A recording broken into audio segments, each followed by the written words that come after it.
वो भी फ़रोग़ पाती जाए। उसी कड़ी का माशाअल्लाह इन्होंने ये सिलसिला शुरू किया है। मैं ख़ास तौर पर तहे दिल से इनका शुक्रगुज़ार हूँ कि इतने अच्छे काम का आगाज़ इन्होंने किया, और अल्लाह ताला इन्हें मज़ीद तौफ़ीक़ दे कि इससे भी बेहतर इस स्टेप की खिदमत कर सकें और उसको आगे लेके चल सकें। जहाँ तक हमारी ज़रूरत है, इंशाअल्लाह हम इस फ़न के लिए अपना तमाम कीमती वक़्त देंगे, आप लोगों की को एक अच्छा नॉलेज शेयर करेंगे, अपना पूरा एक्सपीरियंस देंगे। एक वक़्त था कि लोग अपने इल्म को छुपाया करते थे, लेकिन मैं ख़ास तौर पर शिद्दत से इस चीज़ को महसूस करता हूँ कि इस इल्म को छुपाना नहीं चाहिए।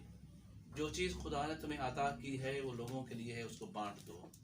कल जब तुम खुदा के सामने दो तो तुम सुरखरू हो और बड़े आइज़ाना अंदाज में कह सके, अल्लाह तुझने मुझे अता किया था, मैं तेरे लोगों में बांट के आया हूँ। अल्लाह ताला हम मेरी ये कोशिश भी मंजूर करे। तो आज जो मैं आपसे बात करना चाहता हूँ कि तबीब जो है वो ज़्यादा मशहूर हैं कि वो गर्मी का इलाज बहुत अच्छा जानते हैं। गर्मी से मेरी मुराद ये है, यहाँ पर आज जो मैं आपसे टॉपिक बात कर रहा हूँ वो जरकान है। जरकान के बारे में तबीब जितने भी हैं बहुत अच्छे इलाज तो करते हैं, लेकिन दरअसल उसकी बेसिक जो पैथोफिजियोलॉजी है उसके बारे में बहुत कम जानते हैं। तो मैं आपको बताता हूँ कि आमतौर पर हमने किताबों में यही पढ़ा कि जिगर जो है वो सफरा पैदा करता है और पित्ते के अंदर स्टोर करता है। नहीं दोस्तों, ऐसा नहीं है, ये बड़ा मिसकंसेप्ट है कि जिगर सफरा पैदा करता है, ऐसा नहीं होता। बल्कि जिगर जो है वो तो खून से सफरा को फिल्टर करता है। जैसे कि गुर्दे के बारे में कहा वो पेशाब बनाते हैं, लेकिन अब तहकीक है पेशाब नहीं बनाते, वो तो खून से पेशाब को फिल्टर करते हैं और जिस्म से खारिज करते हैं। सफरा कैसे बनता है? जब भी हम किसी मरीज़ को चेक करवाते हैं, उसको जरकान हो गया ख़ास तौर पर, तो हम देखते हैं कि रिपोर्ट में सबसे पहले लिखा होता है टोटल बिलीरुबिन, यानी बिलीरुबिन की पूरी मिकदार कितनी है। तो फिर उसके सब क्लास में क्या लिखा होता है, अनकॉन्जुगेटेड बिलीरुबिन और कॉन्जुगेटेड बिलीरुबिन, यानी डायरेक्ट बिलीरुबिन और इनडायरेक्ट बिलीरुबिन के। ये बेसिकली जरकान के अंदर इस चीज़ को हम देखते हैं। फिर उसके नीचे लिखा होता है जिगर के कुछ एंजाइम्स होते हैं, जिसमें SGPT है, SGOT है और फिर अल्कलाइन फास्फेट है।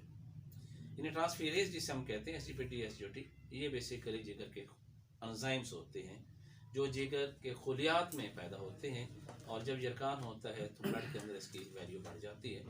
तो जरकान, जब हमने कहा कि ये बिलीरुबिन है क्या दोस्तों, दर हमारे जिस्म के अंदर करीब 800 ml से 1000 ml तक डेली जो है वो सफरा पैदा भी होता है और जिस्म से अखराज भी पा रहा होता है। अब जो हमारे जिस्म के जो सफ़ेद खुलियात हैं, जिसे हम सुर्ख ज़र्रात जिसे हम RBCs कहते हैं, उनकी अपनी नॉर्मल लाइफ जो है वो 120 डेज होती है। जिस वक्त वो अपनी लाइफ को पूरी कर लेते हैं तो वो टूट फूट का शिकार हो जाते हैं, और उनके टूटने के तौर पे एक मादा पैदा होता है जिसे हम बाइल पिगमेंट्स कहते हैं, और ये बाद में अनकॉन्जुगेटेड प्रोटीन के साथ मिलकर अनकॉन्जुगेटेड बिलीरुबिन की शक्ल इख्तियार कर लेता है। ये अनकॉन्जुगेटेड बिलीरुबिन जैसे दरअसल एक फुजला है, जैसा पेशाब एक फुजला है, पखाना एक फुजला है, उसे जिस्म से खारिज होना चाहिए। उसको अब जिस्म को उसकी ज़रूरत नहीं रही, अगर जिस्म में वो रुक जाएगा तो बहुत सारी बीमारियां पैदा कर लेगा। इसी तरह ये जो अनकॉन्जुगेटेड बिलीरुबिन है, ये जिस्म के लिए एक फुजला है, इसे जिस्म से खारिज होना चाहिए। अगर ये जिस्म में इसकी नॉर्मल वैल्यूज है उससे बढ़ जाता है तो ये बहुत सारी अमराज पैदा करते हैं, और ख़ास तौर पर उसमें जो जरकान है, पीला जिस्म कहते हैं, वो होता है। अब इसको जिस्म से खून से खारिज करने के लिए कौन काम करता है, जिगर के एंजाइम्स काम करते हैं जिसे हम हेपेटोसाइट्स कहते हैं। लेकिन ये उस वक्त खून से जज़ब भी होगा, खारिज भी होगा, जब ये हाल पजीर हालत में हो जाए। अनकॉन्जुगेटेड ऐसी बिलीरुबिन है जो कि गैर हल पजीर होती है, और जब गैर हल पजीर होती है तो वो गुर्दों से खारिज भी नहीं हो सकती क्योंकि बिलीरुबिन को जिस्म से खारिज करना सिर्फ गुर्दों का काम होता है। कब खारिज होगा, जब ये हल पजीर शक्ल में आ जाएगी। और हल पजीर कैसी होगी, हमारे जिगर एक एंजाइम्स पैदा करता है जिसे हम TBU2 कहते हैं, मुख्तलिफ इसके नाम है बारकर, जिसमें इसका नाम है, उसको कन्वर्ट करता है। जब वो कन्वर्ट हो जाता है तो फिर जिगर के एंजाइम हेपेटोसाइट्स वो इसको वहाँ से फिल्टर करते हैं, और जिगर के अंदर जो इसकी नाली हैं, सफरावी नाली हैं, उसमें से पास होता है और फिर ये पित्ते में स्टोर हो जाता है। बुनियादी तौर पर इसकी 3 अक़साम होती हैं। एक हम कहते हैं जी प्री हेपेटिक जंडस, एक हम कहते हैं हेपेटोसेलुलर जंडस, और फिर हम कहते हैं पोस्ट हेपेटिक जंडस।